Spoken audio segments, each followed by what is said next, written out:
There might be some rain coming through.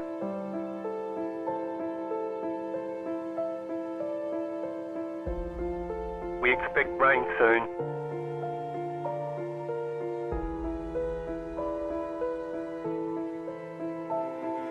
Rain is close.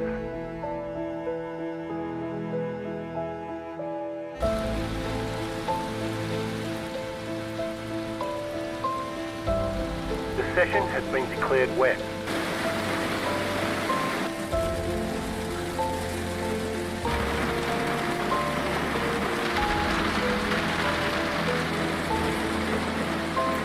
No sign of this rain stopping.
Rain is clearing up.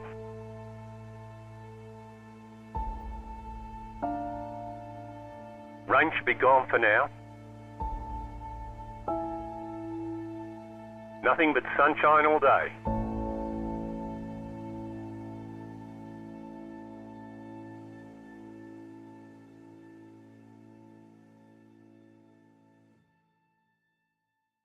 If you love the thrill of racing but hate the risks, then buckle up.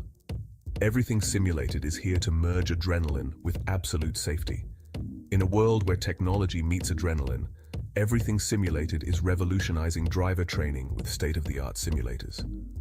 From truck training to the thrill of motorsports, our simulators offer the most realistic experiences across all automotive applications. Gone are the days of endless bookwork and basic drills. Now it's all about hands-on, pulse-pounding action that prepares you for the real deal. Whether you're maneuvering a heavy mining vehicle or racing a high-speed car, our simulators, equipped with cutting-edge technology from leaders like Simrigs and Track Racer, bring every nuance of the drive to life. And talk about making a mark. We're not just building simulators, we're fostering talent. From grassroots motorsports to professional series like the Aussie Outlaw GT3, sponsored by us, Everything Simulated is fueling dreams and careers. Ready to feel the excitement of the racetrack under your fingertips? Connect with us, and let's build your next simulator adventure together. Remember, we support those who support us. Join the Everything Simulated family, and let's race towards the future.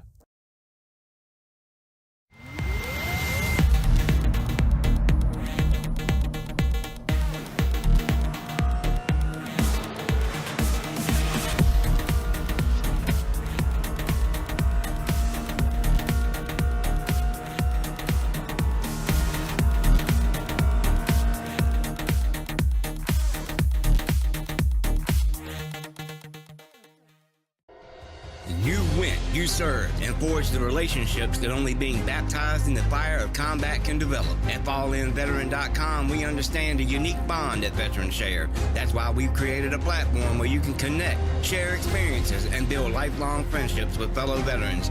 Signing up is easy. Simply visit www.fall-in-veteran.com and create your profile. Customize it to reflect your military service, interests, and hobbies. FallInVeteran.com is more than just an online community. It's a support network where you can find resources, advice, and encouragement from those who understand what you've been through.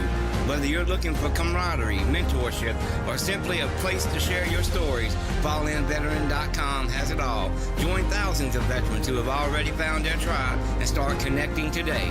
FallInVeteran.com. Come join us and experience the power of community. Sign up now at www.fall-in-veteran.com.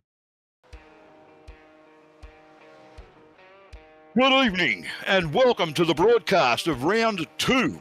Yes, round 2. We've made it this far of the OzOval V8 Supercar Racing Series, brought to you by Inside Lane Productions. I always get that wrong for some reason, but no idea why. And broadcast through Quasi Esports. And in the booth tonight, we've got myself on commentary, and Kobe. Kobe is pushing the buttons tonight for Inside Lane Productions, and a special guest. We've got Brent in the box, who's he's doing one of these, disadvantaged kids type, work experience things. So good on you. Pleasure to be here, Steve. Thanks for the warm welcome. Yeah, no worries. Thanks for being here, Brent. And Brent's looking to get into this side of things in the broadcasting, and so Kobe's invited him along tonight. So we'll get race comments from Brent here and there. He's not familiar with most of the guys on track, but he knows about racing, so. He'll have his insights during the race, so undoubtedly we'll hear from Brent again during the broadcast. And we are at Pocono, and I'm just going to bring up my details, and there we go. Pocono Speedway, we've got 50 slots tonight, and it's a 2.5 mile track, or 4.02 kilometre oval, and it's actually a tri-oval. Where there's an 80 lapper tonight, and when the boys go to qualifying, they'll have one single flying lap, which is 5 minutes. And I'm looking at the wrong screen. Yep. And 80 laps, 70% fuel capacity, and 3 sets of tyres. So they've got the starter set and 2 over the wall. We've got a reasonable field here tonight. I haven't actually looked to see how many we've got, but it looks like around about 25 cars, which is what we had last week. And without counting them, it looks like it's about that. So around about mid-20s somewhere. And we'll find out when we go through the qualifying as to how many starters we actually have, except for that guy called Steve Hoppert there, who's not going to do anything. He just hangs around and watches. But should be a very interesting night tonight. And we've got Todd Maxfield on screen there at the moment as he begins his qualifying run.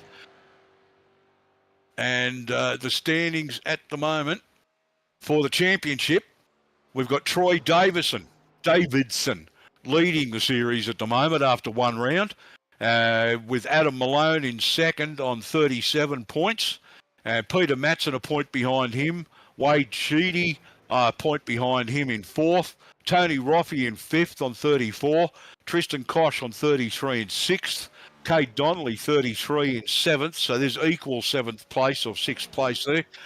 Gary Wellman, after an unfortunate finish last week right in front of the finish line, sits on 30 points and in eighth. Jamie Nankervis on 27 points in ninth, and Andy J. Barber, 25 points, rounds out the top 10 for the series.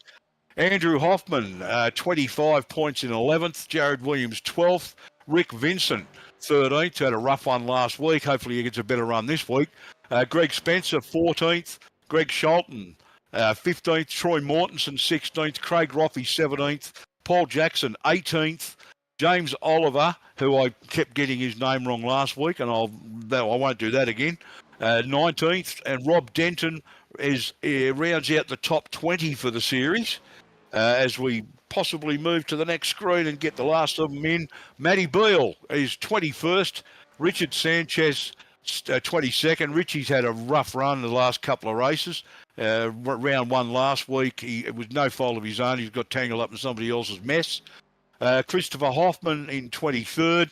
And Todd Maxfield, who's also had some unfortunate luck, rounds out the field so far. That's from just one round.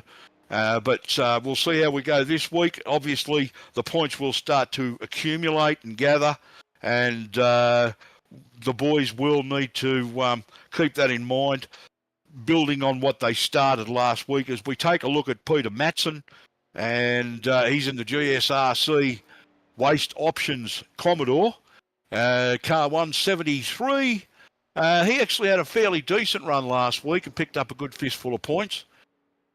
And just taking a look at fast lap as a 54.894. So that's his qualifying lap. Craig Roffey sitting at the top of the standings at the moment on a 54.370. Gary Wellman looks like he's going to be alongside him on the front row with a 54.4. Adam Malone, Phil Butler, fourth. Davison, Vincent, Donnelly, Matson, Barber, and Roffey is your top 10 from qualifying so far. Still got a minute and 15 to go. So we'll see what the boys can do as we take a look at Adam Ariel on screen with that all-new livery that he's just finished in the last couple of days. And he pulls off a 55.8, so he's down the order. Actually, he had a stunning livery that looked almost like a full-color comic book a couple of rounds ago. It was absolutely, I couldn't get enough of it. It was fantastic livery. But he's gone with something different for this round. As we take a look at Rick Vincent's got his lap in there, 54.857. So that pulls Rick not quite up. Oh, yeah, he is in sixth, not quite into the top five. And that puts him on the fourth row, I think. Third row. So we'll take a look at what he can do with that. As Greg Sholton, I believe that is on screen at the moment. Yep, number 44 in the Mustangs HQ, or Mustangs NQ, I think it is, at North Queensland. It's I think it's a parts and performance place that deals with the modern Mustangs. And that's the end of qualify at the moment. So the boys have done what they can with that to get their starting points and their starting spots. Right here at the tricky triangle. A little bit different to running the normal D-shaped ovals and the tri-ovals. This is a tri-oval with a difference, this one, where it literally is a triangle. And there's a couple of spots here where you've really got to be careful. I think it's turn 2, I believe. You've got to actually turn 2. I think you can keep it fairly flat. Turn 1, it's if you don't get it right, I think you can actually go fairly wide out into the wall from memory. And we are going to go through the grid at the moment. We are grinning and pole position. Congratulations to Craig Roffey. And next to him on the front row is Gary Wellman in that green 45. So we've got an all green front row. Adam Malone in a green and white car on the second row. Next to him, Phil Butler from Quantum Motorsports. Troy Davidson and Rick Vincent on row 3. Row 4, Kate Donnelly and Peter Matson. Row 5, Andy Barber and Tony Roffey. Row 6, Matthew Cisner and Todd Maxfield. Row 7, Matt Beale, good qualifying from him, and Nigel Payton in the number 90. Great to see him back. I think he missed last week. James Oliver and Adam Ariel share row 8. Tristan Koch and Greg Sholton share row 9. Row 10 is Troy Mortensen and Jamie Nankervis. Jamie will be looking for a better finish tonight. And then Paul Jackson in the 231 car on row 11, all on his lonesome. So 11 rows, and that gives us about 21 cars? So 21 starters tonight. Down a couple of spots, a couple of starters on last week. But yeah, it's only 2, but that's okay. 21 cars around here. We might get some good, clean racing, some long green periods here too. It's a track that can actually be very beneficial if you keep it clean. As I said, I think turn 1, you really need to keep your head on your shoulders. Turn 2, you can pretty much, if you get the entry right, you can pretty much keep it flat through turn 2. And then turn 3, you've got to be very careful because you can actually run very wide to the right and into that wall as you come onto the front straight. No turn 4 here. 3 turns in a triangle as they do the warm-up lap, parade lap, whatever you want to call it, behind the truck. So have you ever seen any V8 supercar oval racing, Brent? No, I haven't actually. I was quite surprised when I first joined and I'd seen the type of vehicles used for the oval racing. It's a first for me. I'm sure it's going to be a brilliant mix of track and car. So Well, I'm looking forward to the race. yeah, no, it's exciting stuff. Not a lot of difference from normal NASCAR. These cars are meant to do road racing, and Yep. they're very, very quick. 600 horsepower, I believe, from a V8, a 5-litre V8 engine, and they're quite quick as the pace truck pulls off, and Craig Roffey will lead the field away across the line as we go green, and he's got the foot down. Gary Wellman's going with him. Craig gets his nose in front, and Adam Malone has got a great start there behind Craig Roffey, and he's pulling out to the inside already. He's going to take the lead right off there through turn 1. Gets his nose in front. Roffey's not letting him get away, though, and Wellman hanging on the outside as the pack actually gets itself sorted out. Those 3 green cars at the front there, and Roffey's managed to hang on to, not only hang on to the lead, but he's put a couple of car lengths on the boys. Wellman back into second, Malone into third, and they're wrecking already. We haven't gone caution. We are still under green at the moment on lap 1. Somebody's paid the price there for some reason. I don't know what actually happened. I saw a blue car head to the infield, but there was no yellow caution on that. So we'll take a look at that in just a moment when we get a chance. Yeah, I wasn't too sure if there was any contact there or you just lost control mid-corner. Yeah, not really sure. Yeah, we're going to take a look at it now. Nigel Payton it was, and just trying to see what's going on. He's in behind Greg Sholton, and it looks, I'm not quite sure what's actually happened to Nigel there. He's headed for the pits by the looks of it. And there's the incident there. James Oliver in the 19 Cool Drive car. He got the wiggles up. I did see a blue car head to the infield, so whether he's had another issue here, but certainly, and he's dead. He's run very wide. Yeah, very wide out, given the wall a tap. That's the problem. But he's still moving, so no caution on that.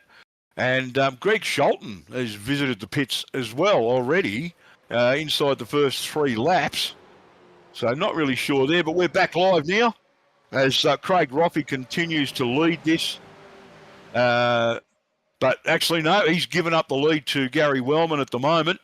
And Adam Malone still holding down that 3rd spot with Phil Butler and Davison in behind him. There's Troy Davison in the 41, and we've got that reverse, that Cobra paint job there, who I'm just trying to see who that is. I think that's Phil Butler, actually. He's changed his livery from last week. Yep, Phil Butler it is in the 067 car, sitting in 4th position. And we've got Troy Davison and Cade Donnelly in behind him at the moment. And there's that Cobra paint job. Yeah, a bit of a tribute to Frosty there. Mark Winterbottom ran that livery in the real world on one of the older cars. I believe it was the FG might have run it on. And Phil Butler running that on the Mustang. As Adam Malone gets his nose at the front, and he's taken the lead on this one. and we've got a fair old battle going in here at the front between Malone, Roffey, and Wellman, and Phil Butler right in there, not giving him any room at all. He's all over the back of Gary Wellman at the moment, but Adam Malone's opened up about 3 car lengths over Craig Roffey, who's got about a car length and a half over Wellman, who's a half a car length in front of Phil Butler. Then we've got Donnelly and Davidson in behind that. Rick Vincent, Cisner, Barber, and Matson round out your top 10 at the moment. Round 2 of the OzOval V8 Supercar Racing Series, brought to you by Inside Lane Productions and Quasi Esports. From Pocono, if you've just joined us, we are at the Tricky Triangle, and we've no cautions. We've had a couple of guys touch the wall and have a little bit of a whoopsie, but no cautions came out. We've gone green for this first 5 laps, fortunately. Yeah, well, Steve, I can see why the track is named Tricky Triangle. First handful of laps, you had a couple of cars make contact with the wall, so I guess that's very fitting to the name of the track. Yeah, especially as I said at the start there with turn 3, as you come out of turn 3, if you don't quite get it right, it's very easy to run wide there and give that wall a touch. Unfortunately for Nigel Payton earlier, I'm not quite sure what actually took place there, because he ended up on the pit entry right at turn 3 rather than on the front straight, which is normally where you make the contact right at the start of the front straight. So not sure what happened there to him. We saw Greg Sholton in the pits early on lap 3. No idea why or what happened there. He may have had some contact with Nigel during that incident. But it didn't bring out a yellow, and we didn't get a chance to take a good look at it because the vehicles did not stop on the racing surface. And the number 27 car of... oh, that's Matt Cisner, of course, yes. Yeah. And that's Matt Cisner from the States. He got Peter Matson all over the back of him. Rick Vincent in front of him with Andy Barber, and Adam Malone, Andy Barber's teammate, continues to lead this from Craig Roffey, Gary Wellman, Phil Butler, Troy Davidson, Kate Donnelly, then Rick Vincent, Matt Cisner, Andy Barber, and Peter Matson round out the top 10. Matty Beale back in 11th. We haven't had a chance to take a good look at Matty yet because we've got this ferocious battle going on at the front here. These 3 green cars, and of course Phil Butler there in the Frosty Cobra is letting them know that he's certainly putting his hat in the ring for a spot at the front here, and Rick Vincent all over the back of him as well. He's got his own battle to worry about. As Adam Malone continues to lead from Roffey, Wellman, and Butler. And then Rick Vincent, Cisner, Donnelly. You get some fantastic racing here at Pocono. I've been in several races here that get very long green periods. And as you can see, we've got a bit of a breakaway here with this front 10 or 12 cars. Then there's a reasonable gap opening up through to the rest of the field behind them. As they start to spread out a little bit now, Brent, your impressions so far, since you've never seen this sort of racing before? So far, it's been quite clean, which is always a good way to start the race. Unfortunately, you've had, as stated before, a couple of vehicles touch the outer wall, which I guess is synonymous with this track. But nonetheless, I'm quite enjoying it. And look, let's be honest, who doesn't love the sound of the old V8 supercars, right? Oh, absolutely. As Adam Malone is dealing with Craig Roffey at the moment. Roffey wants to get back in the lead of this at the moment. They're doing a great job at the front, though. That, as I said, that 10 or 12 cars at the front back to Peter Matson is pretty much your top 10. Then there's a gap back to the rest of the field. And there's your top 10 sitting there on screen at the moment as we go on board with, it looks like, Craig Roffey. And that's the back of Adam Malone's Adam Malone's Mustang there. Sorry, I went blank on that for a moment. And yep, so you got Malone, Roffey, Wellman, Butler. That's Donnelly. Vincent. Then Donnelly, Davidson, Donnelly, Barber, Cisner, and Matson. Still your top 10 in that order. And then a gap back to the rest of the field. Adam Ariel up to 11th. Matty Boyle back to 12th. Then Jamie Nankervis, Paul Jackson, Troy Mortensen, Tony Roffey. And that's about your top 15 to 16. But as you say, there's a visible gap there. And that pack goes, but the whole pack, we're in two packs at the moment. We've got your top 10, then we've got the rest of the field. The rest of those guys, they will be praying for a caution at the moment. So they can actually make up that little gap there. But it's still early days. We're only on lap 11 of 80. So plenty of time for them to make that up. Even if we go green for a long period of time, green flag pit stop will mix this up, Brent.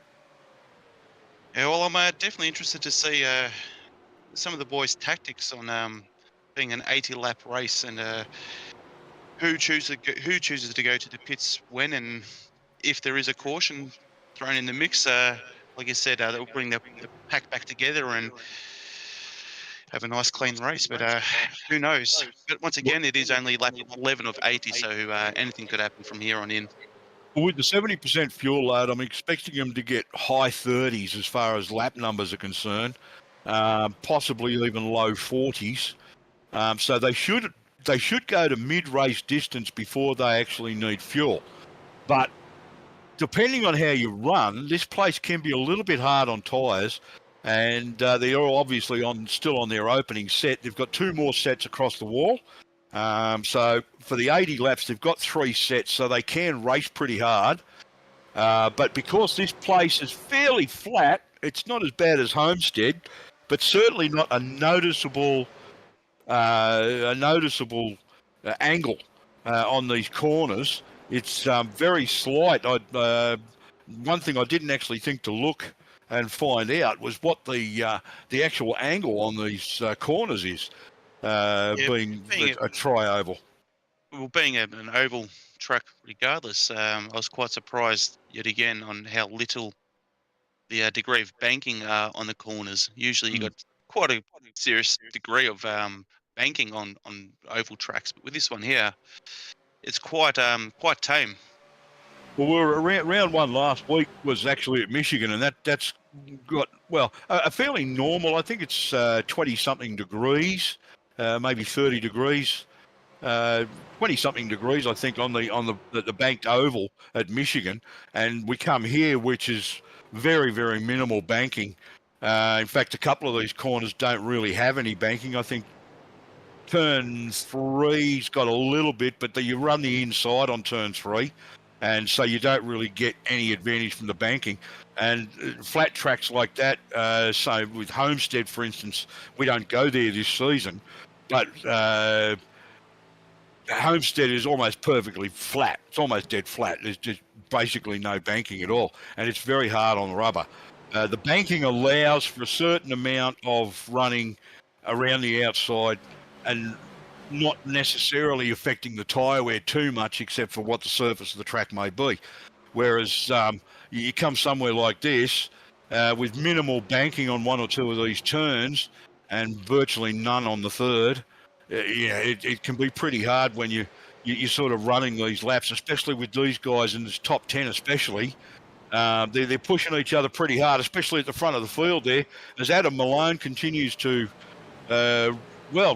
not really run away with this, but he's certainly still in command of the race, and he's got about a 3 or 4 car lead over Craig Roffey. And we've got a lap car coming up. This is Greg Sholton, who pitted on lap 3, and we still don't know why. Didn't get a chance to find out why Greg actually needed to pit on lap 3. I'm thinking he might have actually had a minor incident, maybe touched the wall or something like that. Around about the same time Nigel Payton had his incident, so he may have had some minor damage. He went into repair, early so that he still had most of the race to make up for it. But he's looking very, very much like he's about to actually go down a lap. Adam Malone takes the inside, as do Craig Roffey, Gary Wellman, and the rest of the top 10. So that'll put Greg Sholton down a lap on lap 15 of 80. But the upside for him, of course, is if there's a caution, he'll be the lucky dog because he'll be the first car a lap down. Wellman moves right up on Craig Roffey. Sorry to cut you off there, mate. That's fine. I was about to say, hopefully the lapped car doesn't cause too much havoc for the rest of the pack being a bit slow. I don't know whether he's got something wrong mechanically or because you can see that he had a slower pace as the top 3 had passed him. So I don't know whether he's got some issues going on or... Mostly that'll be we saw the same sort of thing last week with a lap car. It basically that's just a draft. You've got the 3 cars in a pack, then a single, and then you've got the rest of the top 10, and they're basically each benefiting from the draft. Greg running on his own had no benefit of the draft with anybody else. Yes, and he had all dirty air. So he was suffering more from the case that he was running on his own. And you saw the difference it makes running in the draft with other cars, the way they just easily went past him. It's a significant difference. Yeah, significant. It's very noticeable. I don't know whether Greg's got an issue. I'd say it's more to do with the fact that he was on his own and nobody to run with. And then you've got the top 10 that are all basically benefiting from the draft, although the front 7 have broke away from these 3. That's Phil Butler, Matt Cessna, and Peter Matson. And for some reason, there's been a little bit of a gap opening up between the front 7 and these 3 guys. But we're running fairly clean and we're running long. And it's lap 17 of 80 at the moment. My bet will be these guys might even have to pit for tyres before they need fuel. So we'll have to wait and see how that goes. If we get a caution, we'll grab somebody and see if we can get their opinion on how things have been going with the tyre degradation. But at this point, everything's still green, and it's still Adam Malone leading from Craig Roffey, Gary Wellman, and Rick Vincent, with Davidson, Donnelly, Barber, Butler, Matson, and Cessna is your top 10. Adam Ariel still sitting in 11th. Jamie Nankerv is 12th. Matty Beals dropped back to 13th. Then Paul Jackson in 14th behind them. I must add too, Steve, that I was quite impressed with, I don't know his first name, A. Malone, starting off in Adam Malone starting off in 3rd position and at a brilliant start. And obviously it's paid off for him now leading the pack. So hopefully he'll be able to maintain the position and continue on. Yeah, as I said, green flag stop's going to really mix things up with this. If we have a caution, obviously that's going to be pretty much an even level playing field for everybody, and give the guys in the back half of the field a bit more of a chance. But at this point, if we're going to run green for a long period, and the boys have to worry about tyre wear, we will start to see little signs of whether the tyres are going off or not. Because where they come through, where Adam Ariel and that green car at the back of the field there has just come through, that spot there, that turn 3, was that turn 3 or turn 1 actually? But as they come through turn 3 onto the front straight is the one that I was going to talk about. When the tyres are off and they're getting a little bit long in the tooth, you will actually see the guys making a bit more of a concerted effort to not get out wide to that wall, because it's a lot harder to hold off the wall than it is than when you've got grip. Adam Malone continues to lead from Craig Roffey and Gary Wellman.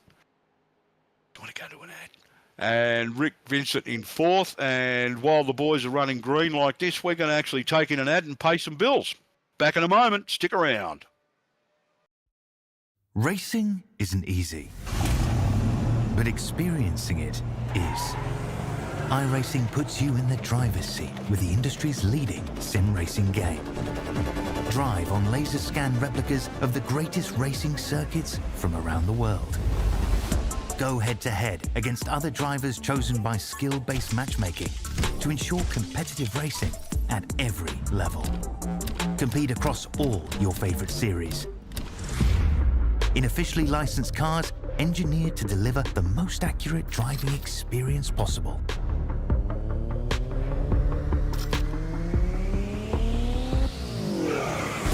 Join a race or host your own with players from across the globe. Race against the computer or in a league with friends. Feel the thrill behind the wheel. Visit iRacing.com. If you love the thrill of racing but hate the risks, then buckle up. Everything Simulated is here to merge adrenaline with absolute safety. In a world where technology meets adrenaline, Everything Simulated is revolutionizing driver training with state-of-the-art simulators. From truck training to the thrill of motorsports, our simulators offer the most realistic experiences across all automotive applications.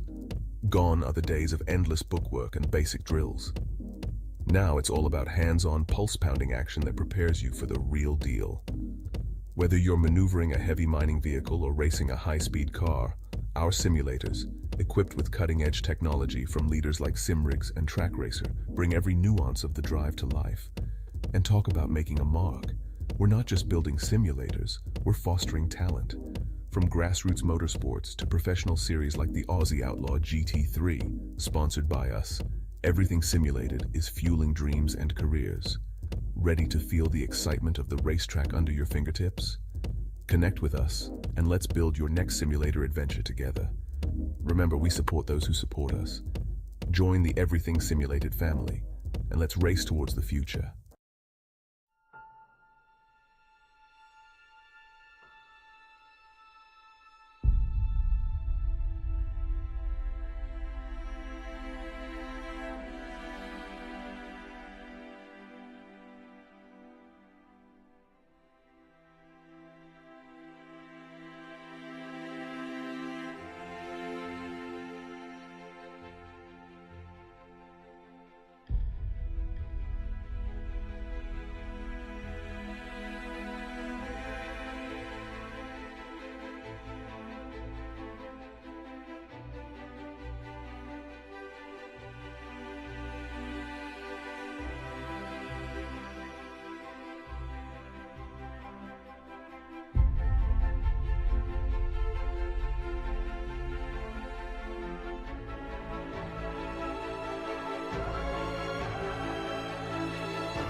And welcome back. We are live, lap 25 of 80 in the OzOval V8 Supercar Racing Series.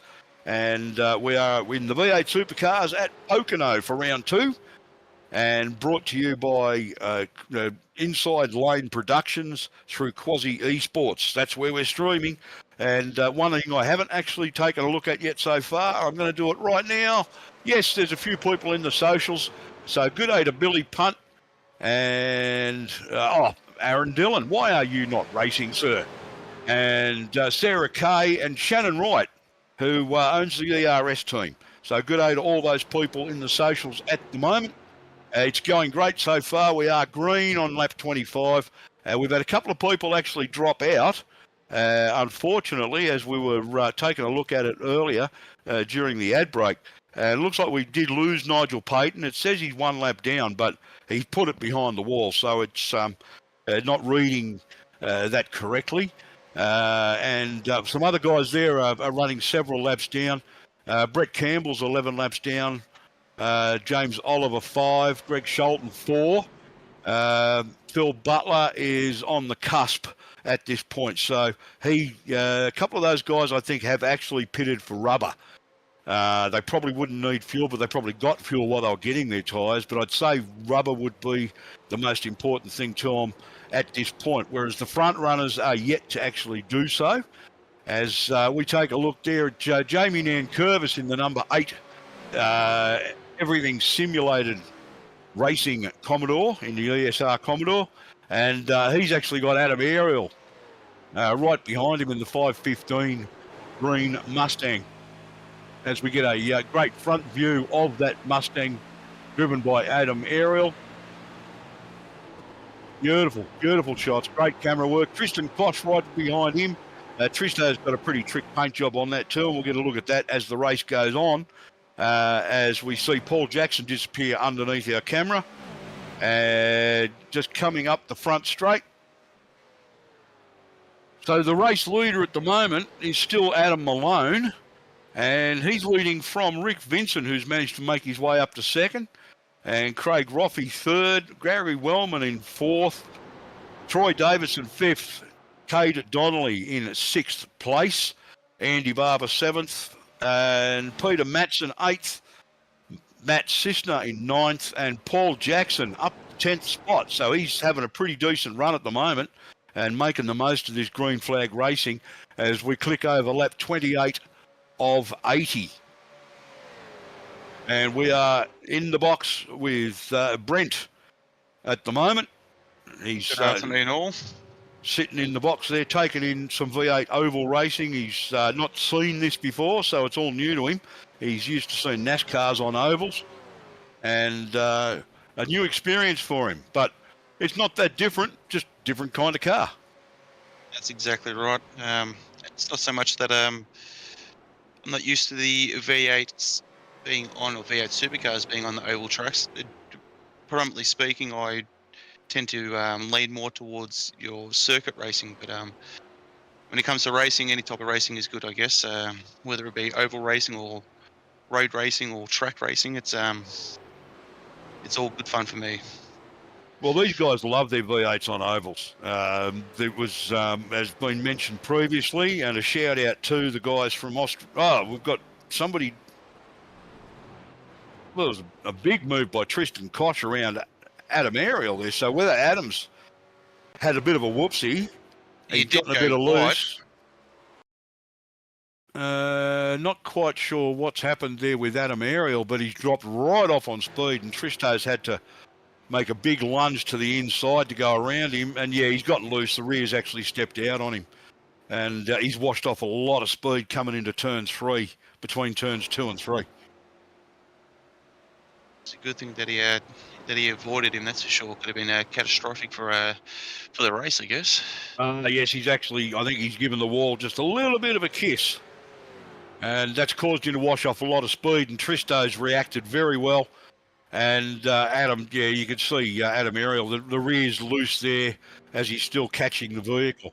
So Adam Malone, the race leader, into the pits, and that hands the lead over to Rick Vincent from the Rogue Racing guys, and Craig Roffey. So we've got Rogue 1-2 at the moment. Gary Wellman, Troy Davidson, Cade Donnelly from Simboys sitting in 3rd, 4th and 5th. And you've got teammates Andy Barber and Adam Malone sitting 6th and 7th, but Adam Malone sitting in the pits at the moment. So he'll be getting some fresh rubber on that. Lap 31, he'll fill it up with fuel. Don't know whether that's going to get him to the end on fuel, so he'll need to stop again anyway. But looking at that, I'd say that 31 laps has got more to do with tyres than anything else. So looking at that, we're probably going to be around about the lap 60 to 63 for our next round of stops. So there'll be another stop before we get to the 80 laps.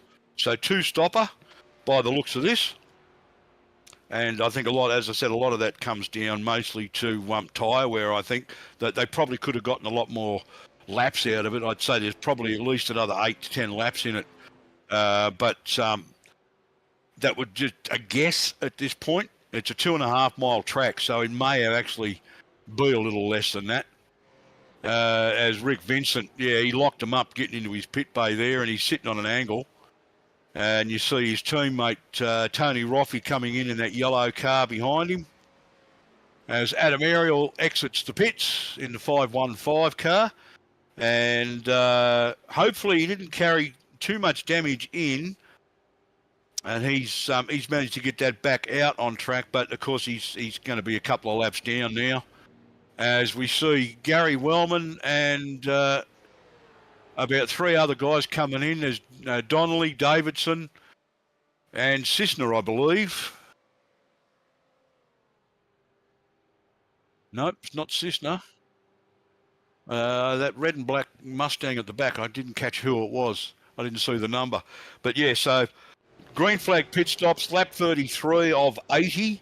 The order is pretty much all over the place. It's got Gary Wellman leading, but he's sitting in the pits at the moment with 2 of his teammates from Simboys. Now, is that Adam Malone still sitting in the pits? No. No. About 4 cars back. Number 20. Oh, it's Andy Barber, sorry. Adam Malone's teammate. I could see it was the same team, different colours. I wasn't sure who it was. Sorry, Andy Barber in the 20.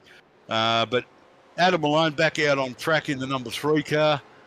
And they're starting to sort himself out. So next time across the line should start to sort the order out in your on-screen standings, ladies and gentlemen. Because with all the green flag pit stops, it mixes up everything. It makes it a little bit hard to keep tabs on it for those of us in the commentary booth. And this will mix up the field pretty heavily as well, as far as what you can see on track. Yeah, definitely not wrong there, Steve. Ever since first couple of vehicles started pulling into the pits, it's definitely thrown out the whole field, which is to be expected. But to follow from behind the screen, it is different to catch up and keep up.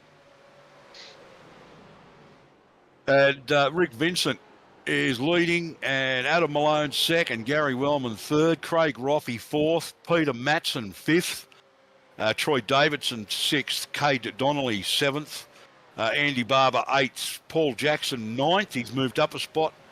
Troy Mortensen into the top 10 now.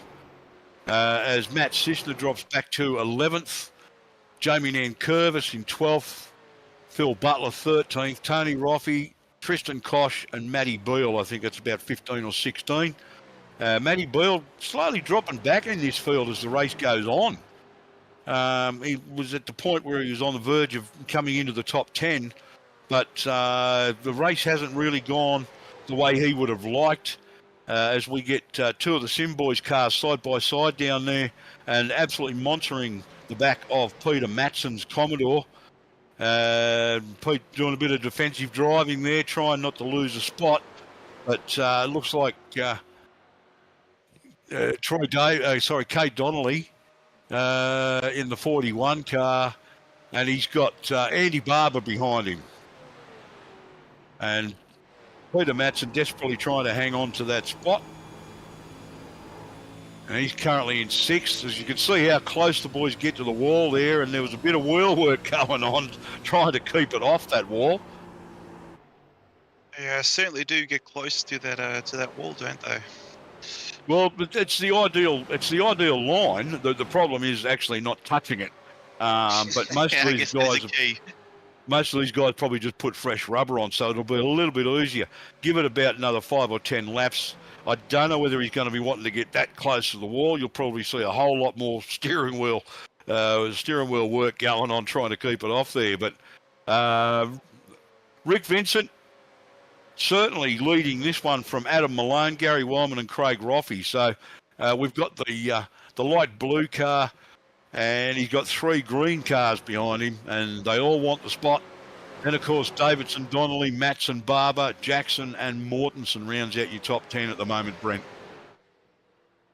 Yeah, I had seen that that Vincent had pulled ahead. He was a good 1 second ahead, but he's obviously pulled back a bit, and now the gap has dropped, 6/10 of a second. So the rest of the pack is slowly catching up. Well, that's that draft again. I mean, That is. Rick basically running on his own out there. He's got nobody to help push him along, whereas those other cars are running no more than a car length apart. So they're all benefiting a bit from the draft and being in a pack of 5. Pardon me. But there's 3 teams in that 5, which is great racing, mixing it up with the teams, and you can see that visible gap to Rick Vincent in the lead is getting less and less. Adam Malone certainly zeroing in on the back of that 94 blue Mustang.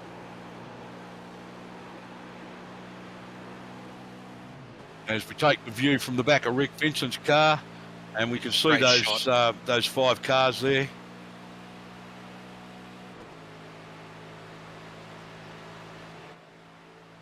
And the back of Rick Vincent's car from the front of Adam Malone's car, and we've got a lapped vehicle up ahead. I think it may be Adam Ariel. We'll have to wait till we get a bit closer to actually find out. Adam not having the night that he particularly wanted.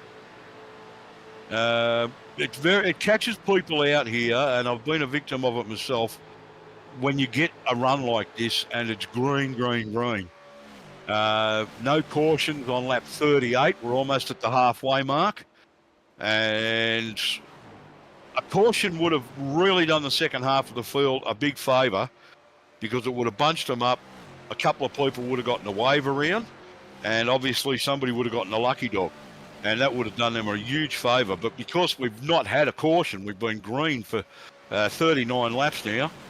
It's obviously the guys who are a lap or 2 down, they're slightly off the pace, not getting the advantage of some of these other guys are getting in racing in a pack, like Adam Ariel, who's about to get swallowed up by the leaders now. Yeah, it's things like that. They just rub salt into the wound, really, don't.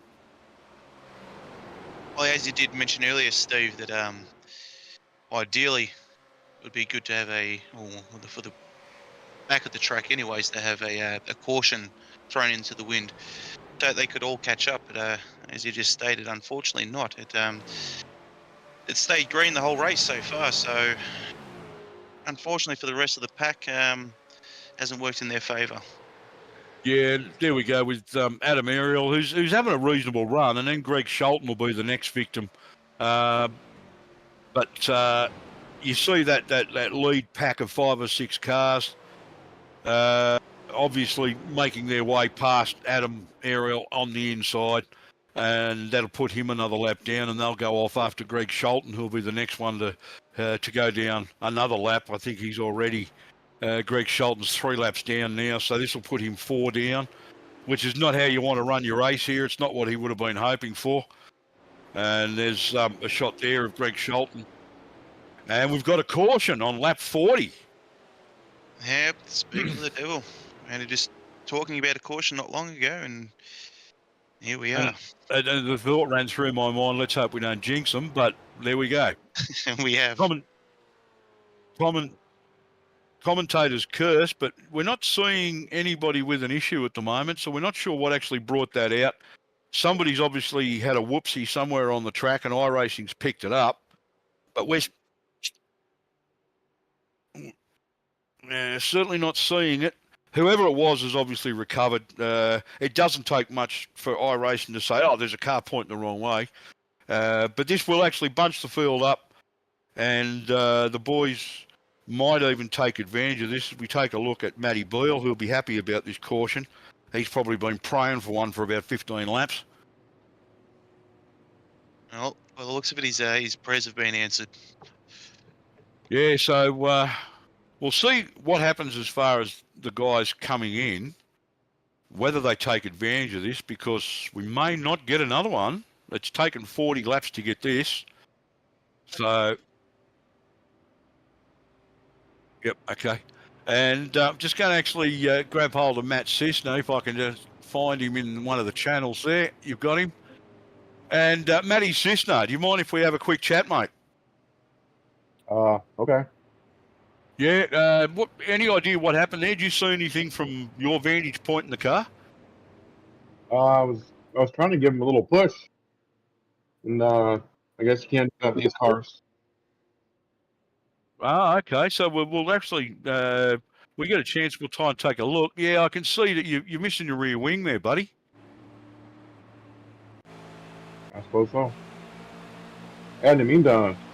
Okay. I can't do anything, but And it's back again now. it's a bit of a like plate drafting type track here, and I thought that we could we're push. just taking a look at it at the moment on replay. We can push, and yeah, just giving Jamie Nankervis a bit of a push there. it worked the first time, so I, yeah. Let's see what's Yeah, happening. We see here. Yep. Yep, Jamie's gotten out of shape there. And you've both ended up giving the wall a bit of a kiss. And that's where you've lost your rear wing. Jamie's managed to catch it, but it's been enough to have the cars point in the wrong direction for iRacing to bring out the caution. So it's taken 40 laps for it to happen. Yeah, you're obviously trying to just give him a bit of a push, and just slightly off centre there, and it's upset It seemed to work the first time. I got into him a little bit just to give him a nudge, and it seemed to work. So I thought, okay, let's. He knows I'm going to push him. Let's push a little bit. He's gotten out of control and speared back into you, and that's put you both sideways, and iRacing's thrown the caution. No worries. Yeah. Okay then. So you did you pit under this caution? Yeah. Yep. Did you manage to repair any damage or anything like that? I got 4 minutes. I'm going to go ahead and fix some of it at least.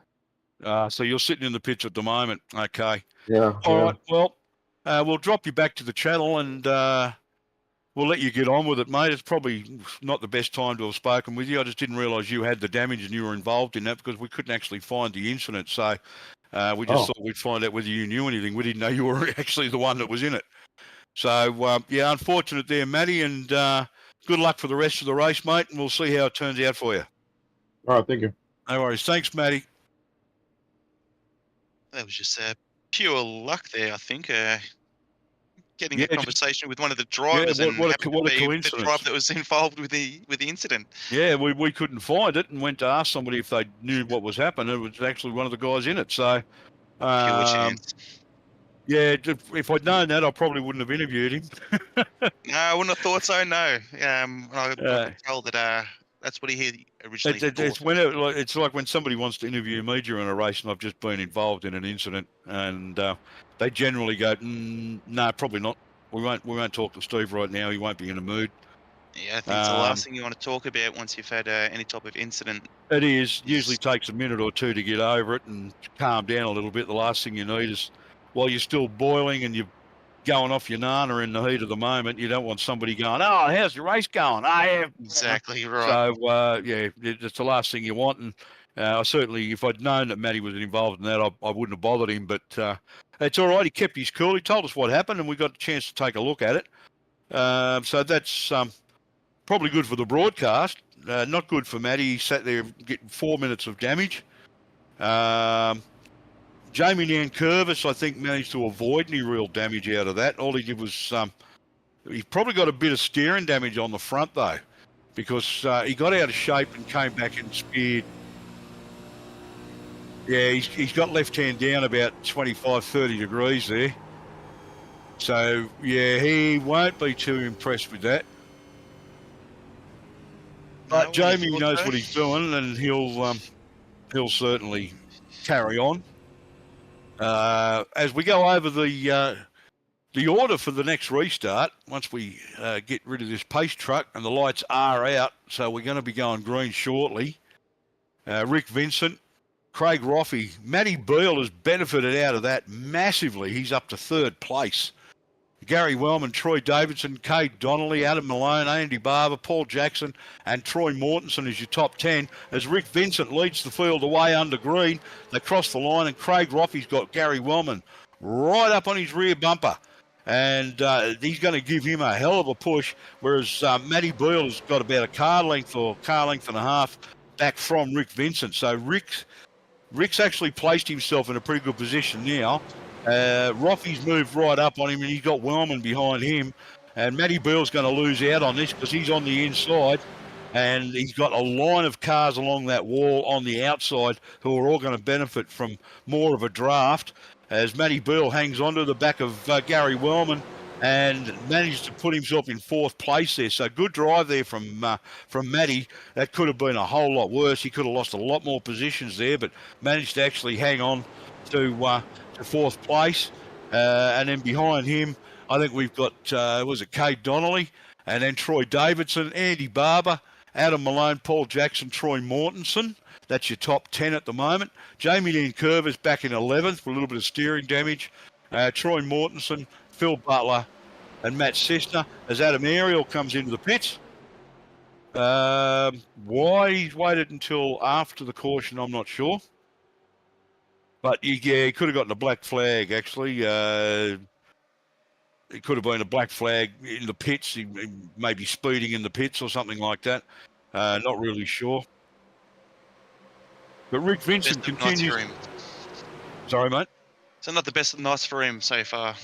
No, not the night Adam wanted. He hasn't driven particularly badly. It's just the circumstances of That's correct. affected exactly what he's going through there. With Rick Vincent continuing to lead this field from Craig Roffey. Rick Vincent's got a nice little lead there, a little bit of a buffer. But once again, every time he gets a bit of a few car lengths over Craig Roffey, he seems to lose it with outright speed as the rest of the pack moves up on him again because of the benefit of that draft.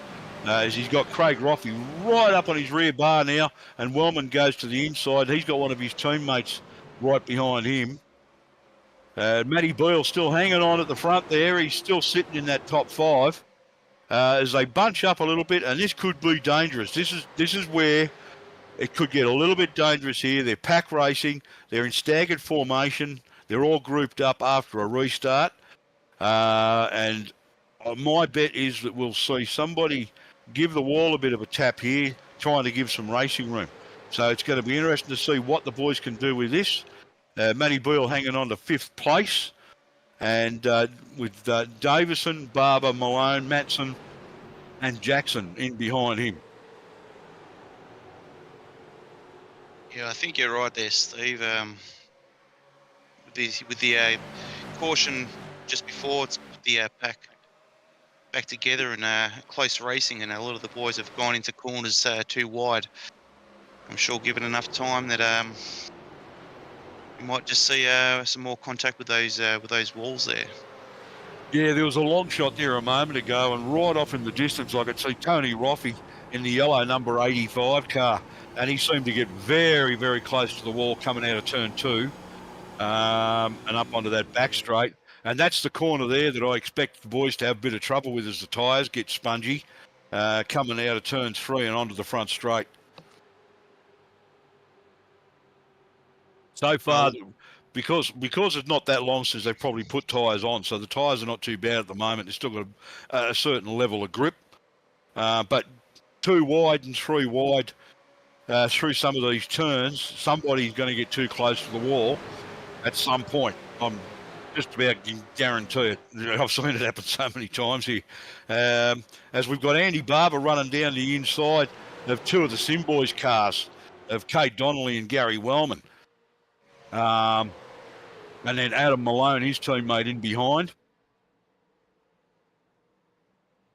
And Matty Beale still trying to hang on to a front spot there, and Peter Matson on the inside as well. Adam Malone cuts off any chance for Matty Beale to move up any further there. Rick Vincent continuing to lead from Craig Roffey as we see Kate Donnelly with a big move down the inside. That was a massive lunge right there, and it was quite a close one there. Yeah, managed to pull it off. So he's pulled through, and he's in the lead. Yeah, it's a big move there from Kate Donnelly in the number 41 car, taking the lead away. Oh, and we've got two guys coming together. That's Andy Barber and Rick Vincent. And a bit of contact, and Rick, I don't know whether he actually touched the wall. He came awful close to it, but he managed to actually save that. He saved it very well. I don't think he'll be too happy about that contact right there. It's put him behind a couple of positions, but yeah, that'll lose him a fair bit of pace. Together. Fair bit of pace washed off there by Rick Vincent, and gave Peter Matson and Matty Boyle both got a chance to actually move up, and Peter Matson still challenging Rick Vincent, and Matty Boyle took advantage of that, and he's moved up. He's gone through with Andy Barber. As we take a look at Kate Donnelly in the number 41, and he's opened up a big lead now over Adam Malone. That's a big lead. It is a big lead indeed. I wonder how long he's able to maintain that lead, though. Well, I don't know how long either. Yeah, because Adam Malone has Andy Barber, his teammate, right behind him. So the two of them are probably going to work together to try and catch up with Donnelly. And Rick Vincent has managed to recover from that really nicely, and he's back to fourth place in front of Craig Roffey and Matty Boyle. And then we've got Troy Davidson from Simboys behind Matty Boyle. He's challenging him on the outside. Now, the guys are taking a really odd strategy there. They're moving right across to the inside on the apron as they come up that back straight. And it's basically, it's an IndyCar line. Their producer's just thrown a comment in there, from the Peanut Gallery. And he's got a point, though. Yeah, it's pretty much basically, that's I think, where they picked it up from. I don't know whether I'd be wanting to throw it around that much in a few laps' time once the tyres start to be a little bit spunky. He's quite aggressively coming into the corner like that, hitting the apron and then pulling up on the bank there. As you just mentioned, you wouldn't want to think that in the next few laps, when the tyre degradation inevitably goes down, that you don't want to maintain that type of aggressive driving into the corners. But time will tell once again, I guess. Well, that's it. It will. And I mean, these guys aren't silly. I mean, Kate knows what he's doing. It just seems like a strange sort of thing for him to do at this point in the race. We'll take a look at the socials at the moment. And, it's a fixed setup, HD23. G'day, thanks for joining us in the live chat. And it is a fixed setup league. Shannon, car 8, car 11, good on you. He's shouting his team on, supporting everything simulated racing. And Scott Barton's in the chat. Why aren't you on track, Sunshine? Let's go, Jamie, ESR. Yep, rather see you on track, Scott, but maybe next week. Obviously, things happening that you couldn't be here. That's a bit of a shame. Would love to see you back out there and see how you could, what you could do with this track, because it's been green for most of this race. We've had one single caution on lap 40. We are on lap 52 at the moment. We're going to take in some ads and pay some bills. Stick around. We'll be back in just a moment. You went, you served, and forged the relationships that only being baptized in the fire of combat can develop. At FallInVeteran.com, we understand the unique bond that veterans share. That's why we've created a platform where you can connect, share experiences, and build lifelong friendships with fellow veterans. Signing up is easy. Simply visit www.fall-in-veteran.com and create your profile. Customize it to reflect your military service interests and hobbies. FallInVeteran.com is more than just an online community. It's a support network where you can find resources, advice, and encouragement from those who understand what you've been through. Whether you're looking for camaraderie, mentorship, or simply a place to share your stories, FallInVeteran.com has it all. Join thousands of veterans who have already found their tribe and start connecting today. FallInVeteran.com. Come join us and experience the power of community. Sign up now at www.fall-in-veteran.com. If you love the thrill of racing but hate the risks, then buckle up. Everything Simulated is here to merge adrenaline with absolute safety. In a world where technology meets adrenaline, Everything Simulated is revolutionizing driver training with state-of-the-art simulators. From truck training to the thrill of motorsports, our simulators offer the most realistic experiences across all automotive applications. Gone are the days of endless bookwork and basic drills. Now it's all about hands-on, pulse-pounding action that prepares you for the real deal. Whether you're maneuvering a heavy mining vehicle or racing a high-speed car, our simulators, equipped with cutting-edge technology from leaders like SimRigs and TrackRacer, bring every nuance of the drive to life. And talk about making a mark. We're not just building simulators, we're fostering talent. From grassroots motorsports to professional series like the Aussie Outlaw GT3, sponsored by us, Everything Simulated is fueling dreams and careers. Ready to feel the excitement of the racetrack under your fingertips? Connect with us, and let's build your next simulator adventure together. Remember, we support those who support us. Join the Everything Simulated family, and let's race towards the future.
And welcome back. We are in round 2 of the OzOval V8 Supercar Racing Series at Pocono.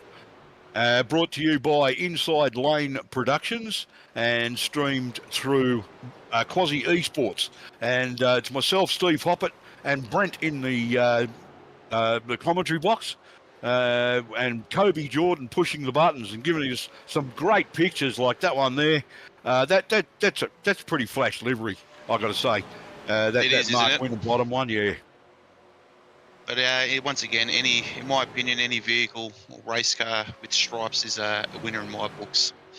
Well, there's a saying is less is more, and obviously, when I say it's a flash one, it's just a good-looking livery. It's not complicated. It's not over the top. Very clean. It's just very clean, very basic. It's a Cobra, and it's got a sponsor name up the side. That's pretty much it. Sorry, pretty basic.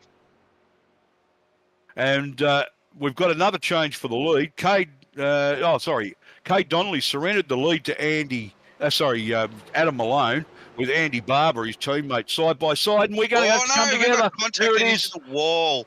Saw that coming. Oh no! Andy was not going to give up that outside position, and Cade came straight across onto him, and they contacted. So he's given up the lead, and then basically his race is pretty much run all in the space of a couple of 100 metres. As we can see it there, as Cade's come out wide. Yep.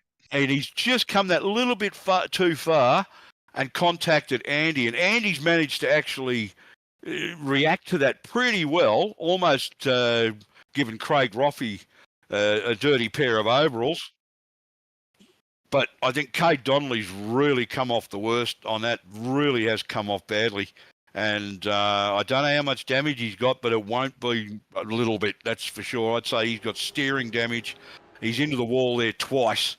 That may even be the end of Cade Donnelly's race. What a shame. What a shame. He's only just given up the lead. He has indeed. I was about to go on to say that he only just given up the lead, and now he's hit the wall twice. And that's that situation, Brent, that I was talking about, where as the tyres get older, it's getting harder and harder for them to hold that inside and mid-line, and they drift out a little bit. They just drift out just a touch. And if you've got somebody on the outside, there's something there to if Andy wasn't there, that wouldn't have happened. But the fact is, it was Cade that came across, and no fault of his own. He probably his tyres probably said, I've had enough, and just didn't quite grip the way he wanted it to. And he just happened to have another car on his outside, and they came together. It's Pocono. That's what happens here. So on lap 59 of 80, we are under caution yet again, and I believe the whole field will come in for this one. And if they've got a set of tyres left, they'll throw them on. They'll obviously fill it up with juice, and that will see them go to the end. Yeah, it's rather smart play here to come into the pits with under caution. And as you said as well, I'd imagine most drivers have got the third set left to put on, which they'll do now, and should see them throughout the rest of the remaining 20 laps. Just noticing a couple of cars there that don't actually have they came into the pits without the pit speed limiter. You can tell by the flashing lights. Rick Vincent didn't have his on, and okay. I think it might have been Matt Sisner up the back. Didn't look like he had his on because the headlights were not flashing. You'll notice all the others had the headlights flashing, so they obviously have it engaged. That was a good observation there, Steve, I must say, and it'll be interesting to see the repercussions from some of the drivers coming into the pit lane. Makes it a lot easier to get a black flag, I can tell you that. I'd imagine so. That's the quickest way to get a black flag is entering the pits, not under pit limits. So yeah, once again, it'll be interesting to see the repercussions. Well, the setting for the race is that there are no driving aids other than auto clutch.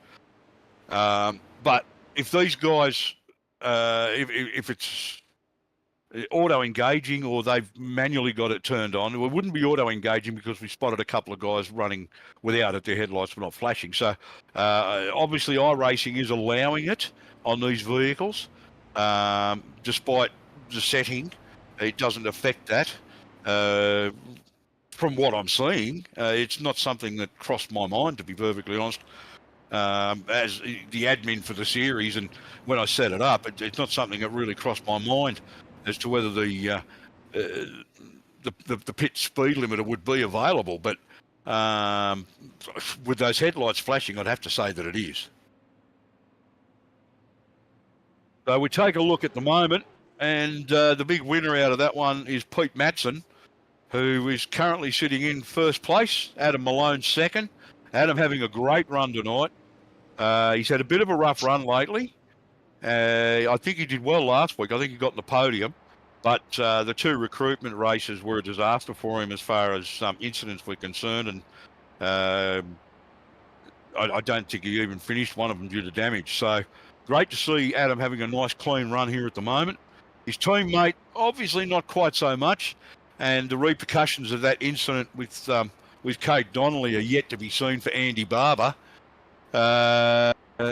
who's not appearing in the top 10, which is where he was when it happened. And lap 61 of 80, and I believe the lights are out on the truck, so we'll be going green this time around. We've got a couple of stragglers at the back there that are not quite catching up to the pack. That's only going to hurt them, because if they're not up on the back of this pack when we go green, the pack's going to leave them behind. Is there a what, sorry? Well, yes, there is. It's asked that they stay within 2 car lengths of the car in front. That is in the rules. The front runners are supposed to be within 2 car lengths of the pace truck as well, but we're flexible on it. I mean, that's pretty good. The field seems to be bunching up now, right before we get to go green. The pace truck pulls off. They're still fairly scattered in that back half of the field. As Pete Matson, you mentioned, Steve, that's only going to hurt themselves, not bunching up with the field under pace car. So yeah, wonder what's happened there. Well, not sure. They seem to have caught up now, though, by the time we went green. As we go 3 wide through turn 1, and Pete Matson continues to lead from Troy Davidson, Adam Malone, Paul Jackson. Great to see him up into 4th place. Gary Wellman, Phil Butler, Troy Mortensen, Rick Vincent back into 8th. Craig Roffey back in 9th. He won't be too happy about that. And Andy Barber, who was involved in that incident with Kate Donnelly, sitting in 10th place at the moment. As we take a look at Tristan Koch's livery there as he runs under our camera. Almost a blue camo look to the car. So very, very easy to spot as Matt Sisner continues to run around without that rear wing. And Adam Ariel. And I believe that's the number 8 car of Jamie Nankervis, sitting back there in 14th spot.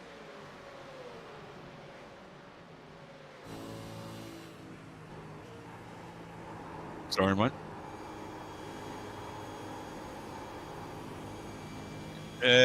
That's Jamie Nankervis we're on board with, I think. And it looks like he's got that steering problem sorted out now. So he's obviously taken advantage of the chance to repair that. We'll see what Jamie can do with the rest of this race. Lap 63 of 80. So we're looking at around about 16 and a half, 17 laps to go. See what these guys can do with it. Tyres will be fine from here if they had to set up their sleeve on that last stop. And obviously I would say they got fuel if they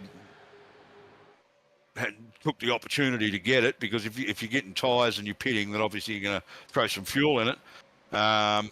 We've got one green-white checker if needed, and we'll see how that pans out in about 15, 16 laps' time.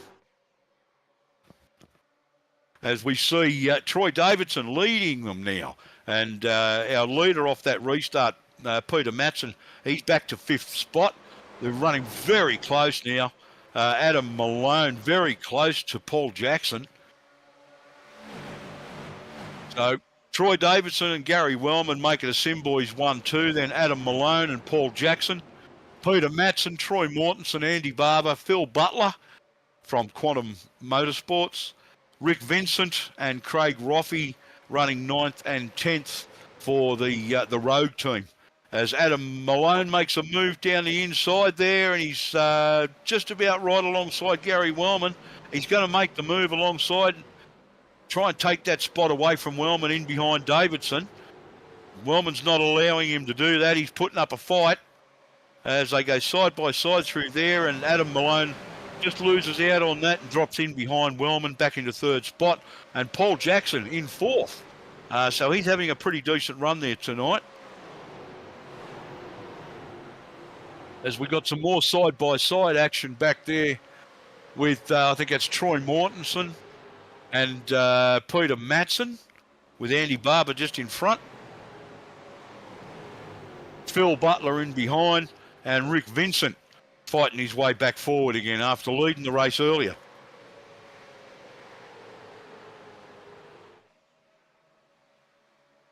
So the field's pretty much bunched up again. We've got a pack of 4 cars that have broken away. And then we've got most of the rest of the field, and then 1 car at the back. I think that might be Matt Sisner because he's got no wing. So I think he might be suffering a little bit there with pace.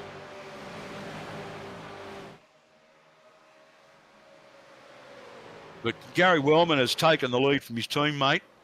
So Adam Malone challenging Gary Wellman now up that. And he's dropped into 2nd place. Troy Davidson into 3rd, and Paul Jackson a car length or 2 back in 4th place.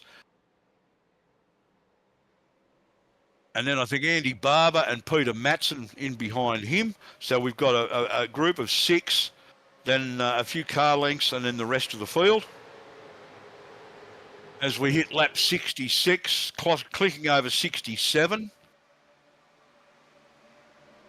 So we've got around about 13 laps to go in this one, folks. And we've had, 3 cautions now, I think. The first one not coming until lap 40. And good day to Screezilla in the live chat. one of my racing colleagues and commentary guys. You ever want to hear a fantastic commentary, that's the guy to listen to. And that's Carl Wilkinson-Whitty. Trying to get his whole name in there instead of just Carl Whitty. Carl Wilkinson-Whitty. Great to have you in the live chat there, mate. And look forward to seeing you on track maybe sometime in this series. That would be pretty exciting to see. As we take a look at Gary Wellman back in the lead again in front of Adam Malone, Troy Davidson, Andy Barber, Paul Jackson, Peter Matson, Rick Vincent, Craig Roffey, Troy Mortenson's dropped back to 9th, and Phil Butler back to 10th now. So it's good to have the field sort of bunched up like this again, Brent. Certainly has. It definitely puts the edge on the race. Having the field back together as opposed to just having 3 or 4 separate from the rest of the pack. It puts on for a good viewing of a race. And Malone's making a real challenge on Wellman for this as they come through turn 3 and up onto the front straight. It's a drag race down there between the 2 green cars. Wellman and on the outside, Malone on the inside. Troy Davidson trying to give as much help as he can to his teammate Gary Wellman to help him win that drag race. But Malone comes out on top. He's just got his nose in front, and that inside line's worked well for him as he takes the lead from Gary Wellman, drops back across in front. Wellman drops into second. Andy Barber has come from just about nowhere into 3rd place, but he's getting a big challenge there from Troy Davidson. And he's going to lose out on the outside there. He's a little bit, I think he's a little bit punch drunk, and after that incident with Kate Donnelly earlier, where they ran side by side through one of the turns and came together. Rick Vincent still fighting his way up, but he's got Paul Jackson in front of him. Peter Matson and Craig Roffey behind Rick Vincent, as Roffey gives as much help as he can to his teammate Rick Vincent, and Matson down that inside line down the mid-track. And he's going to try and take that spot away from Roffey as he gets his nose in front. But I think they're going to stay side by side there. I don't think Matson's going to make a big indentation on Rick Vincent at this point. And he actually drops back a little and drops in behind Craig Roffey into 9th place. And, he's in 8th at the moment. I think that puts him in 9th in behind there. Troy Mortensen and Phil Butler rounding out the top 10 here. Round 2 of the OzOval V8 Supercars Racing Series from Pocono, the Tricky Triangle, brought to you by Inside Lane Productions. Pushing all the buttons and giving us the pictures is Kobe Jordan, and streaming through Quasi Esports. And we've got myself, Steve Hoppett, and Brent in the commentary box at the moment as we take a close look at Jamie Nankervis making the move on, I was about to cross to Brent then, but we've got Jamie Nankervis making a move on Phil Butler and getting himself in front. So he picks up a spot, and Phil's going to actually try and fight him for that one and try and take the spot back. I was about to say you're fine there, Steve. Being my no, we've had some contact here. The teammates have come together. Rick Vincent and Craig Roffey. No, we've had another 2 go out. And there's Phil Butler and Matty Beale coming together to try and avoid that. There was a teammate pushing a teammate, and it went horribly wrong. Rick Vincent obviously trying to push Craig Roffey, and he was not centered on the back of that Mustang, and obviously that's how it's happened. As we take a look at it, no, he wasn't even trying to push him. He's just made a move and just tagged him on the left rear quarter, turning his teammate, and now he's just pushing him along sideways. Not ideal, is it? Yeah, throw him a beer. You're close enough. But then all of a sudden, we've got 3 guys come through trying to avoid that. And then Curvis has reacted really well. He was lucky to go to the outside on that one. I don't know how he didn't make contact with that. I don't know how he's actually avoided that, Brent. That was just pure luck. Look at that. But Phil Butler tried the same thing on the inside, and it did not take. He actually clipped Craig Roffey, and he had Matty Beale right behind him, and Matty's got engine problems. So that's Matty's race done. That's at least 35, 40 minutes worth of damage there. So that's it for Matty with about 8 laps to go. And we are under caution. We are going to throw to an advert, pay some bills while we're under caution, and let the boys sort this out. And we are inside the last 10 laps. We'll be back in a minute. Stick around. We'll be back.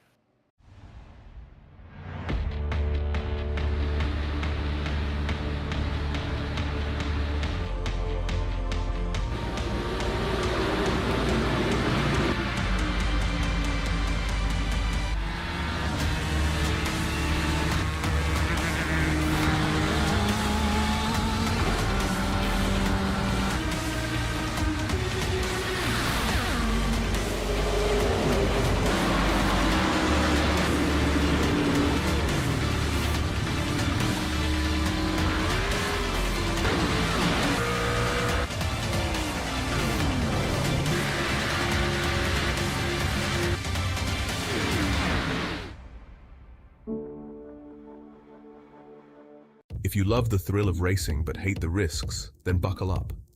Everything Simulated is here to merge adrenaline with absolute safety. In a world where technology meets adrenaline, Everything Simulated is revolutionizing driver training with state-of-the-art simulators. From truck training to the thrill of motorsports, our simulators offer the most realistic experiences across all automotive applications. Gone are the days of endless bookwork and basic drills. Now it's all about hands-on, pulse-pounding action that prepares you for the real deal. Whether you're maneuvering a heavy mining vehicle or racing a high-speed car, our simulators, equipped with cutting-edge technology from leaders like SimRigs and TrackRacer, bring every nuance of the drive to life. And talk about making a mark. We're not just building simulators, we're fostering talent. From grassroots motorsports to professional series like the Aussie Outlaw GT3, sponsored by us, Everything Simulated is fueling dreams and careers. Ready to feel the excitement of the racetrack under your fingertips? Connect with us, and let's build your next simulator adventure together. Remember, we support those who support us. Join the Everything Simulated family, and let's race towards the future.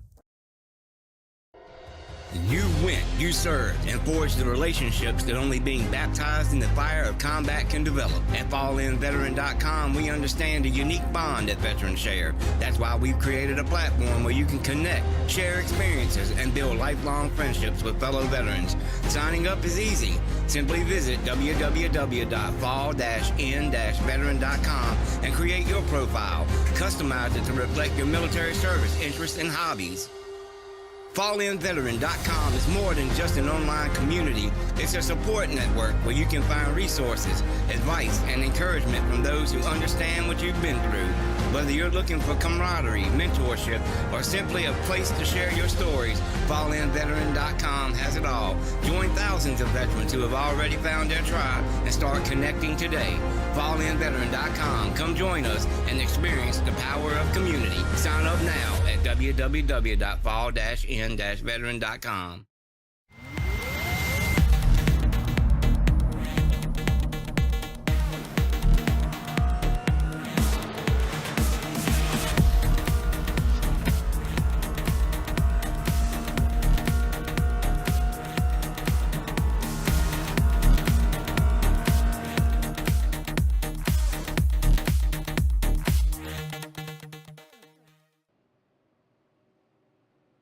And welcome back to Pocono for round 2 of the OzOval series, brought to you by Inside Lane Productions, streaming through Quasi Esports as we're about to go green from this caution period.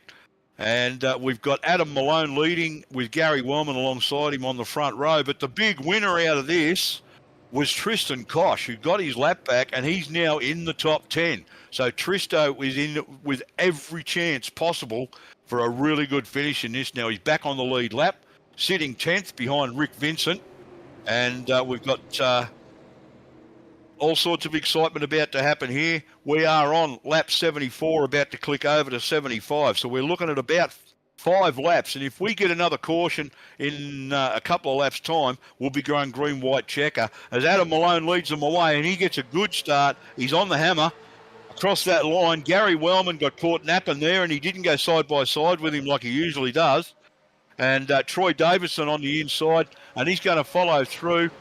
He's actually on the inside of Gary Wellman and Andy Barber, and Adam Malone on that inside line is holding on to that lead. Gary Wellman is moving up on him, though, and then Andy Barber and Peter Matson up into 4th place, and he's got Paul Jackson behind him in 5th. Davidson's lost out on that one from that inside line. Now he's coming back again on the inside alongside Paul Jackson. So we've got 2x2 racing for all the way through the first 5 or 6 rows. Gary Wellman's down on the inside lane. He's got Peter Matson going with him. Adam Malone's hung out on that outside line there, but he's managed to actually hold on to the lead and open up a couple of spaces over Gary Wellman, who's moved from the inside back to the outside again. Peter Matson in 3rd place, fighting off Andy Barber on the outside, and then Paul Jackson a few car lengths back with Davidson behind him. And we've got a yellow. That's interesting. All right, it's Adam Ariel, I'm told, and he's had something happen with Troy Mortensen. So we're going to take a look at the replay on that in just a second. But here we go. Yellows breed yellows. And what have we got happening here? 3 wide. Jamie Nankervis on the outside of this. 3 wide. Mortensen's moved across, and he's given Ads Ariel a bit of a touch-up. And can they keep it off that inside wall? No, and that is a decent impact, mostly on Mortensen's car, but Ads Ariel, he's lost a wheel. Yeah, those 2 guys are done for the day. And Mortensen unable to, I'd say he's got a steering issue in that, and he couldn't avoid Adam Ariel in that at all. But yeah, he's come across, moved back to the left, then come across again. And just a little bit of net code in that, I think, actually. But I'm sure the guys will take a look at that in the post-race review. Very unfortunate. Adam Ariel having an absolute shocker tonight. This has not gone the way he wanted it to go. He's lost a wheel. He's lost the front end. Troy Mortensen's basically all but destroyed the front of his car. So those 2 guys are done for the day. Unfortunate, but that's the way it goes. And as we were discussing during the ad break, before the series, it was discussed whether there were going to be fast repairs, and the drivers opted to not have them. There was a vote for it, and even the couple of guys that voted in favour of it did actually express the opinion that if they weren't there, they didn't care. That was fine. The majority of the field didn't want it because not too many Australian leagues actually have a fast repair, which is a little bit difficult for some of the American runners to actually deal with, because I'm in 3 American series and they all have at least one fast repair. But in Australia, we tend not to use them, and it's the age-old argument, the chicken or the egg. Is bad driving and incidents there because people know they've got a fast repair, or does the fast repair cause them to drive that way, or do they drive that way anyway? It's an age-old argument. There are obviously times where you'll get things happen, and certain guys in certain leagues will actually go, well, I know I've got a fast repair, so I don't care what happens, I'll just fix the car. We don't tend to run them, and we're not running them in this series, and that's the result there, where you see at least 3 or 4 guys out in 2 close together incidents. Matty Boyle with engine problem through no fault of his own, hitting Phil Butler, who was just a victim with nowhere to go, collecting Craig Roffey. So we've probably in 2 cautions that were close together a few laps apart, or a couple of laps apart, we've probably lost about 5 or 6 cars out of that. But that's the way it is. I mean, that's racing, and it happens in the real world. So the car's destroyed. That's pretty much the end of your night. As we come down to 3 laps to go, the lights are out on the pace truck, and I'm thinking that we may even go green-white checker. So it looks like we're going to use our one green, white checker. And what that means, for those that are unaware, we will race until the white flag. And once we hit the white flag, it doesn't matter what happens on track. We continue under green, we continue to race, and we finish. There you go. Well, I'm glad you did give that explanation there, Steve, because I was just about to ask and say, excuse my ignorance and not knowing what a green and white checker race is, and you just perfectly explained that to me. So thank you. No worries at all. And anybody else who wasn't aware of it, there's the explanation. So as the guys are getting ready to start, the pace truck will pull off here. Adam Malone will lead the field away. Gary Wellman alongside him. Peter Matson, Andy Barber on the second row. Paul Jackson, Troy Davidson on the third row. Then Jamie Nankervis, Rick Vincent, Tristan Koch, and Tony Roffey is a lap down in 10th place. So there are 9 guys that can win this from here with 2 green flag laps to go. Well, one of them will be green flag, one of them will be white flag. And regardless of what happens, once that white flag comes out, we are done. And the boys get away. Adam's got a decent start, but Gary Orman got a better start this time and went with him. A little bit of a gap. Peter Matson looks like he got caught out a little bit.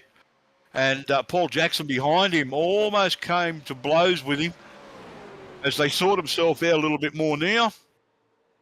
Gary Wellman right on that outside. Oh, Gary's Very almost close. looked like he was loose there and lost a little bit of pace. Adam Malone's managed to come across in front of him.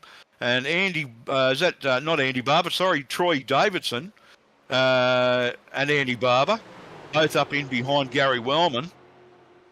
So they are closed up in the pack now at the moment as Adam Malone continues to lead this, and they are 3 wide behind him, racing for second and third position, with Peter Matson, Andy Barber, and Gary Wellman side by side. A bit of contact there. Andy's a little bit loose there. I think he may have even given Peter Matson just a slight touch, but it hasn't upset Peter Matson too much. Andy lost out on that one as Peter Matson and Gary Wellman continue side by side, and they're going to touch. And more contact. Gary Wellman gets loose. That's a little bit of a touch there. And Andy Barber gives Peter Matson a bit of a touch up the rear. Let him know he's there. These boys are playing for keeps. They want this to be over. We are on the final lap. This is white flag stuff. And the boys know that they're supposed to try and keep it clean here. Oh, then getting nice and close is what you want to see too, though. But great racing from the boys, you see. Andy Barber, down that inside of Peter Matson, who's been forced to cross in front of Jamie Nankervis. Jamie won't be too happy with that one. He'll think that he's blocking. There's not much he could have done about that. He almost came together with Andy Barber and had no choice but to let the car drift out to the right-hand side as Adam Malone comes down, and he will take the win. Adam Malone wins round 2 of the OzOval Series at Pocono. Second place, Gary Wellman. Third place, Troy Davidson. Wow. And that's the series point standings as we take a look at Adam Malone, and he'll do the winner's burnout here. So we've got Adam Malone first, Gary Wellman second, Troy Davidson third. And Paul Jackson brought it home fourth for a nice haul of points. Andy Barber fifth. Peter Matson managed the sixth out of all that. Jamie Nankervis, he came home seventh, but I've got a little feeling he might not be too happy with that. Rick Vincent eighth. Tristan Koch managed to get back on the lead lap, and he's brought it home ninth. So inside the top 10 for Tristo. Fantastic stuff. And Tony Roffey finished in 10th place, a lap down, but he'll be happy to get 10th out of that, even a lap down.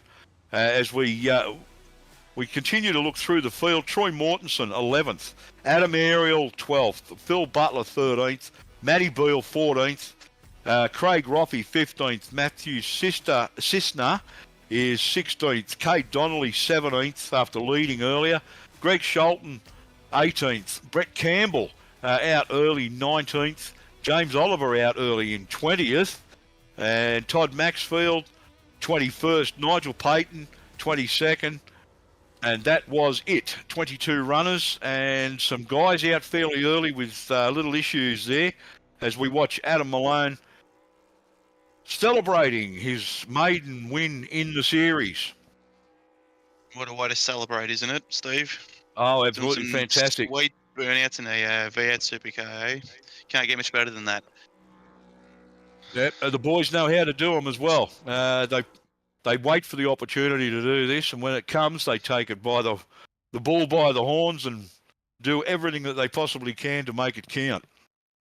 So we've got Troy Davidson and Gary Wellman in the green room at the moment, so I'm just going to bring them up.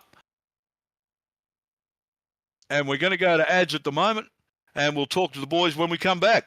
Stick around. We'll be right back.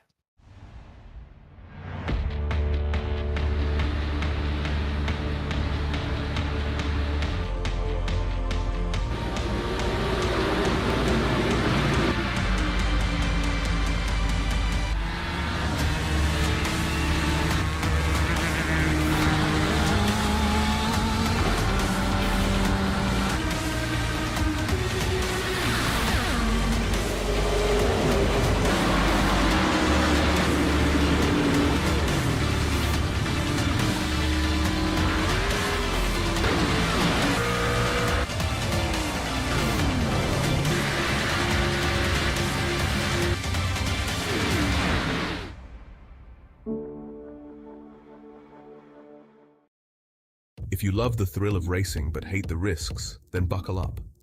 Everything Simulated is here to merge adrenaline with absolute safety. In a world where technology meets adrenaline, Everything Simulated is revolutionizing driver training with state-of-the-art simulators. From truck training to the thrill of motorsports, our simulators offer the most realistic experiences across all automotive applications.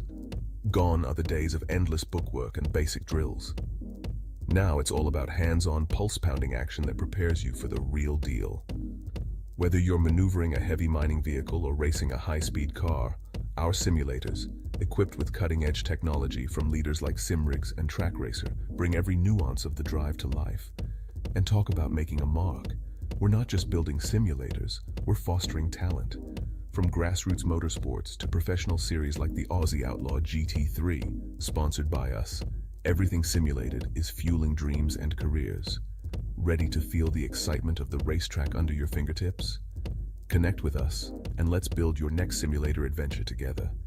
Remember, we support those who support us. Join the Everything Simulated family, and let's race towards the future.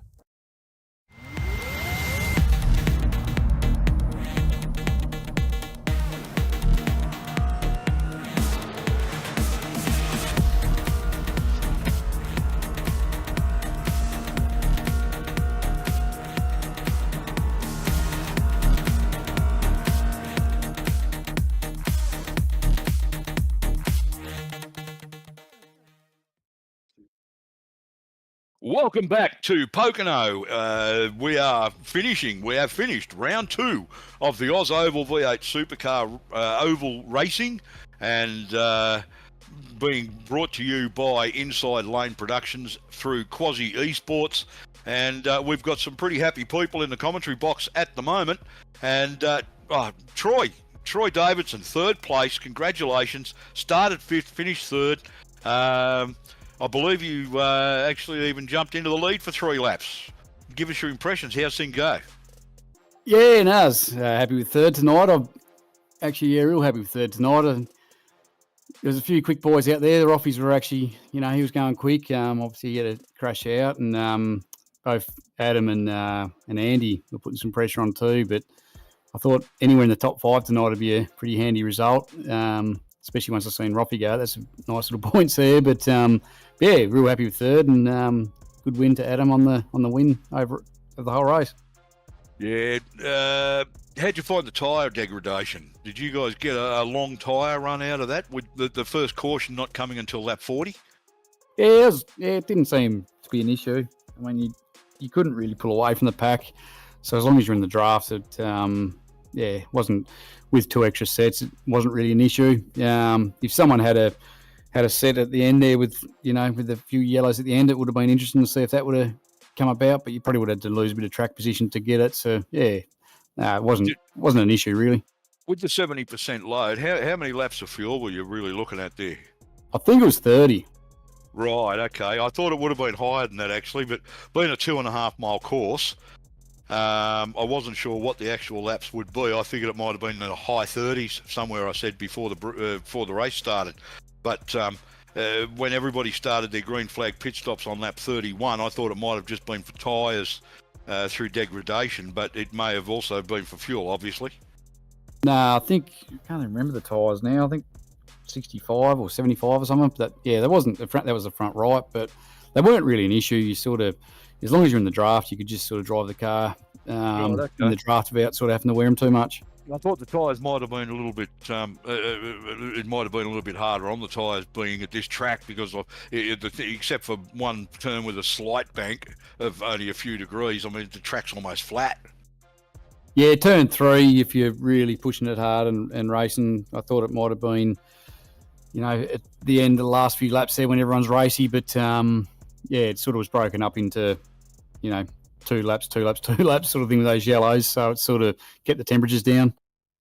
All right, no worries. Well, there was some great battles there tonight. I mean, you were in the mix pretty much the whole way through. Lost out on a couple of little bits and pieces there where you were down the inside and the guys on the outside had a bit more pace and you dropped a couple of spots and that sort of thing, but managed to bring it home third after starting 5th. You led 3 laps.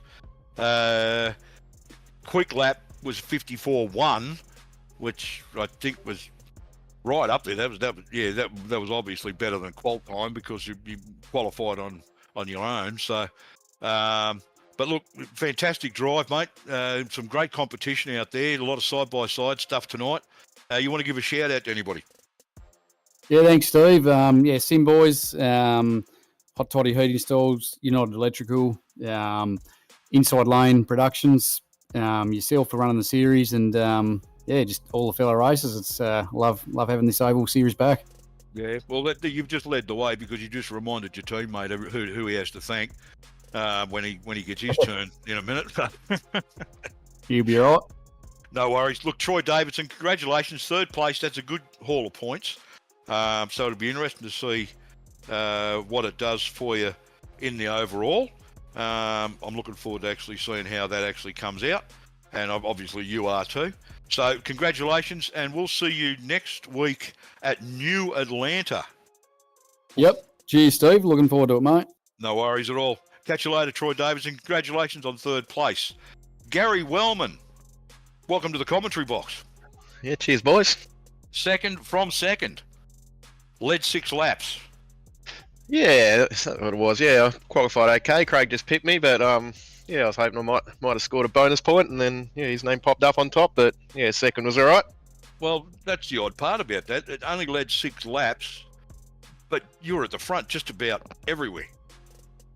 Yeah, I was just sort of sitting there trying to, just save the fuel a bit and all that, because I thought that fuel strategy might have come into it on a long green flag run, but then those cautions come out and it kind of went out the window. But I thought it's probably safer to be up the front anyway, although she's a bit wild at the end there. But the guys around me are all good drivers too, so you kind of build that trust with them.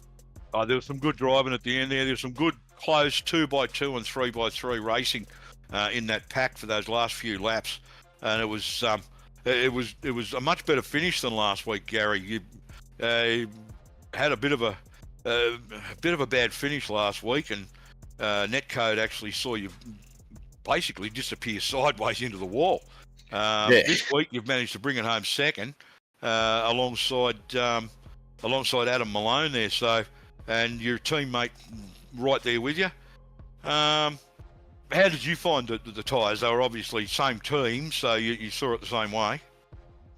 Yeah, I don't think the tyres are an issue, and having a couple extra sets than what we're sort of used to having when we run on these things on ovals. So, definitely not an issue. And like Troy said, once you're sort of in that draft, you kind of just managing your fuel a bit anyway, and tyres are never going to come into it too much at all. But yeah, last week was a bit of a bummer. I was running side by side with Craig there, and thought I might have had a shot for the win, and yeah, got net coated out of it and hit the wall. But it was good to get back up amongst it. It was pretty odd to actually watch in the race review. The two of you, we saw you just come together a little bit and get wobbly. And it was literally as though somebody, just a big hand came down and just flicked you sideways into the wall. It was literally just sideways. Yeah, it was just the weirdest piece of netcode I've seen in a long time. So yeah, it's one of those ones. I think that was one of those ones. One of those ones. I think trying to side draft to the win and running pretty tight. Could have played it safe and given up the win, but I don't know. I kind of like shoot for wins. But second place this week, so there's some good points in the championship to go together with last week, and there's still 11 rounds after this. And we go to New Atlanta next week. What's your thoughts on that? I don't know. Most of these ovals are, pretty much the bigger ones are pretty crazy on these things. I can't actually recall that one, but she's pretty wide open. I think that one, isn't it? So should be all good. Thought of. The new Atlanta is a little bit narrower than the old one that we ran on in the second recruitment race. Okay, no, it should be good fun. And I think coming out of turn 1, I think you've got to be careful with the wall. But yeah, we'll take a look at it. But yeah, that's the thing. I mean, basically the first 3 rounds are three pretty different tracks. I mean, from Michigan to here there's a big difference. And we saw it in the racing tonight. There was a lot of good pack racing and side-by-side stuff tonight. And then going from here to New Atlanta next week is going to be different again. So it's going to be interesting to see what actually takes place there. Anybody want to give a shout-out to? Firstly, Adam for the win. Yeah, he was probably the man to beat tonight. I thought I might have had him. Drove it in a bit hard into turn 1 off that restart, and maybe got into the marbles, but said goodbye to any run. So, but nah, I reckon he would have had me. He was a tough man to get around tonight. So yeah, congrats to Adam and also Troy for the podium. Good to see Paul and Andy up there as well. A few new sort of faces as well getting up amongst it. So. Other than that, like Troy said, team sponsors, United Electrical, Hot Toddies, OzOval series for running the series, which we love. And you guys for the broadcast. It's always good. Sim Boys as well, obviously, and Cade for the special Hoppet edition paints. They're pretty cool too, aren't they, Steve? Yeah, just taking a look at it on the slow motion replay there. It just ran under the camera. It's a very handsome gentleman on the roof. Looks familiar. Yeah, no, he's a good fella, isn't he? Yeah, look, I'm still getting a bit of a chuckle out of that. Thanks, guys. Appreciate it. Cheers, boys. Catch you up with us next week anyway. Right. Catch you next week, mate, at New Atlanta. See you. Yeah. Thanks. Congratulations, Gary Wellman. Second place on the start. And the guy who went from first to first, Adam Malone. Welcome to the commentary box. Yeah, thanks, Dave. And congratulations on the win. Actually, it started third. Sorry, not first. You didn't start pole. I think it was Craig Roffey. But I started third. You finished where it mattered. You led 40 laps of that. Fantastic. Half the race. Well done. Yeah, I'll take that. Yeah, it was a good race. I quite enjoyed it. You enjoy this track, do you? Yeah, I don't mind this track. I'm not looking forward to next week though, but we'll see how that goes. Yeah, as I said, it's going to be different again.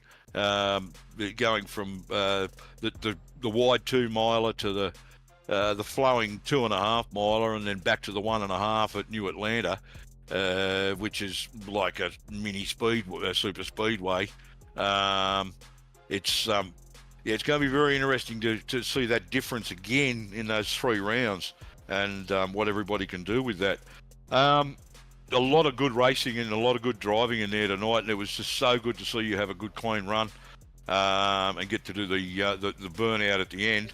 A bit of a rough run in the 2 recruitment races, and last week didn't do you any major favours, although you did manage. I think you came third last week. Yeah, I think it was third. Yeah. Yeah. So you're stepping it up a little bit. First place and the win, and a good bunch of points. And your teammate helped you out as much as he could there tonight as well. Yeah, he did. He I'm not sure what happened to him, but he ended up he had to go pit, and I think he had about a minute and a half worth of damage there, and I think he got it all fixed, and made his way back up, and yeah, he done pretty good. Yeah, he came together with Kate Donnelly there at one point, and he managed to come out of that a whole lot better than what Cade did. Unfortunately, the two of them just simply came together. Cade just drifted a little bit to the right, and they touched and went into the wall. But Andy managed to react pretty well to that and pulled it to the left and came around Cade with a bit less damage. So he certainly did better than what Cade did out of that. But that would have been the incident that held him back in the field a bit. Look, who do you want to? Anybody want to give a shout out to? Say hello. Yeah, I'll give a good shout out to you, Steve, for the commentary, and all the sponsors behind that. Gary and Troy for jumping on the podium. What is it? Tiona Holiday Park, Missy XL Garage, RBI Trading Cards, and the Southern Stars esports team. That's it. Thank you for reminding me. I had a seniors moment tonight, and I kept going to say the name of the team every time you were on screen, and would you believe I just kept going blank on the name of the team. I kept thinking Sky Point for some reason, and I knew that wasn't it. So Southern Stars, that's it, yep. Yeah, So that was one of our old reminded me. sponsors. Yeah. Yeah, Sky Point was a series that you guys ran year before last, I think. Yeah, I think so, yeah. But, Southern Stars it is. So That is correct. Yep. I'll have to try and remember. I'll write it down, put a little post-it note on the screen or something. No worries, mate. Just getting a little bit old, mate. I have these seniors moments and I go blank on stuff. Sometimes I think of it a few minutes later, and sometimes I struggle with it for hours. Look, congratulations, Adam Malone. Andy Barber, Adam Malone. First place in round 2, and that's after third last week. That's going to be a good haul of points. So we'll see. The guy that came first last week, I think, came third this week. So you basically swap positions. So going to be interesting to see how that affects the championship points after 2 rounds, and we'll find that out in the next few days or next week on the broadcast. So look, congratulations, Andy. I did it again. Congratulations, Adam. And we look forward to seeing you. You're obviously not looking forward to the track there next week as much as you were with this one, but we'll see what you can do with it. That's it. Thanks, mate. Thanks very much, Adam Malone, and congratulations on winning this round of the OzOval series. And special thanks go to Kobe Jordan for pushing the buttons and being the producer tonight for Inside Lane Productions. And I feel a bit funny about saying this, but to myself as the league owner and the announcer, myself and Brent in the commentary box tonight, his first time, would you believe? And I think he did a sterling job. So thanks very much to you, and I hope you learned something out of this. That's what you were here for, is to see how it all works. If you want to be a driver in the series, the league ID is 10491, 10491. Search for that and you'll find the league, and just pop an application through. And that's the OzOval V8SC Racing League. And you can show your support and stay up to date with us on Facebook. And YouTube is the Quasi Esports channel. Check that out. That's where the streams are live. Next week we go to Atlanta, New Atlanta, Motor Speedway, and in Georgia, and that's going to be an interesting change, Brent.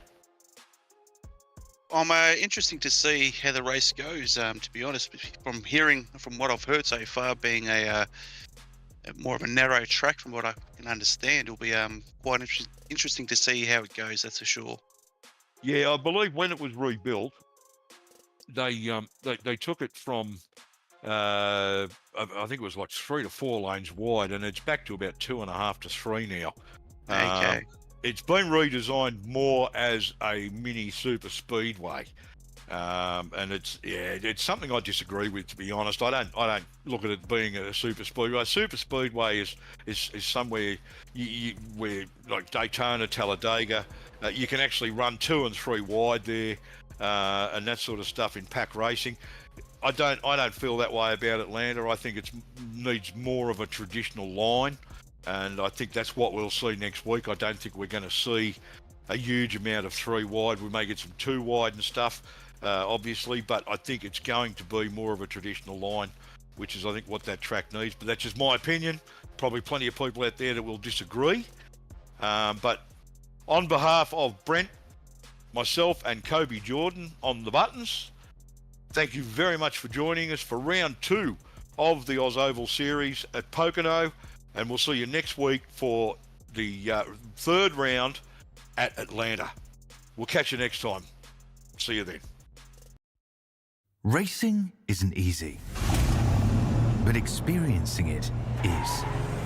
iRacing puts you in the driver's seat with the industry's leading sim racing game. Drive on laser scan replicas of the greatest racing circuits from around the world. Go head-to-head against other drivers chosen by skill-based matchmaking to ensure competitive racing at every level. Compete across all your favorite series. In officially licensed cars, engineered to deliver the most accurate driving experience possible.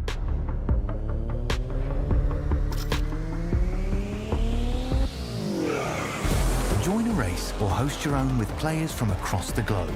Race against the computer or in a league with friends. Feel the thrill behind the wheel. Visit iRacing.com.